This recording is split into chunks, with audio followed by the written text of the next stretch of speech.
Hello everyone, my name is Sagar and I hope you are doing well. In this video we'll talk about reservation hierarchy.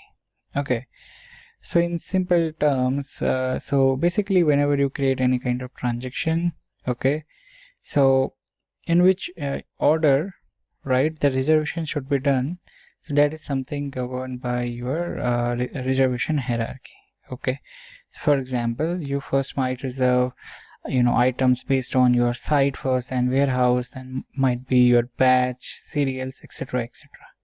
Okay, so let's do a practical example here, then you will able to understand. So I am into my this legal entity USP2. Okay, here I can go to my warehouse management. I will go to my let me collapse this. I'll go to my setup, and inside my inventory I have reservation hierarchy. Okay, now here if you see, this one is batch. Okay, if you see here batch above, okay, it means above batch this hierarchy will be followed. This one is flex one. Okay, everything is here. Okay, this is the default one. Okay, so what we are going to do, we will create our own. Okay, so since this is a orange legal entity we will produce, so I will say my reservation as orange ORNGE. Alright, I will add a description here. I will call it as orange reservations. Alright, now here everything is selected here. Okay, now let me remove serial and owner from here. Okay, so I will click on this, and what else, serial. Okay, I will move it towards this location. It means now my this reservation will be created, and all this dimension will be available. So when I will click OK, you can see oranges is there. All right, now here if you can see, I am only selecting these three: site, warehouse, and inventory status. Okay, now we'll use this reservation hierarchy in order to create our product. So I can go to my product information management, release product. Alright, I will click on new here. So let me say my product as B0004, and it is low sugar orange juice. Okay, and further here if you see, I'm going to select my model group.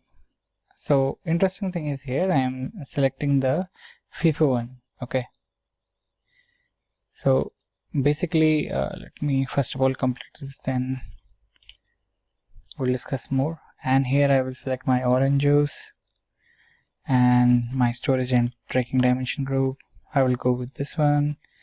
Inside my tracking I will go with my batch physical. Okay, now reservation hierarchy is something you will be defining here. Okay, so simply select your oranges here. This is the one which we created a few minutes back, right? Alright, and the setting do not match the settings, or do not make sure the reservation selected. Okay, so here what I can do, I can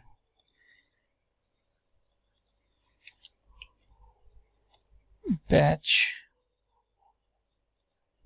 physical. Okay, so the issue is here, if you will go here, let's go to details. Okay, so we have selected this one. Okay, but whereas we were not tracking serial number or anything like that. Okay, so that's why this one is useful here, right? So batch physical, and let me select orange now. Now it is all good. Okay, I can simply click OK.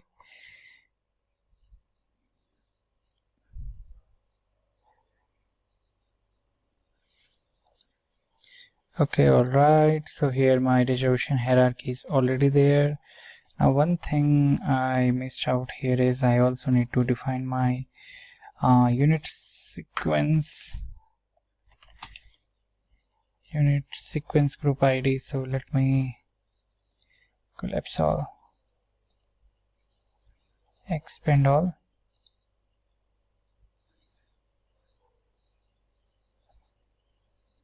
System is too slow. Alright, now I can complete this. Unit sequence group ID.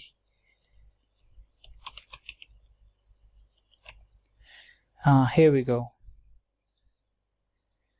Right, so I can define my unit here. So it is gallon, right?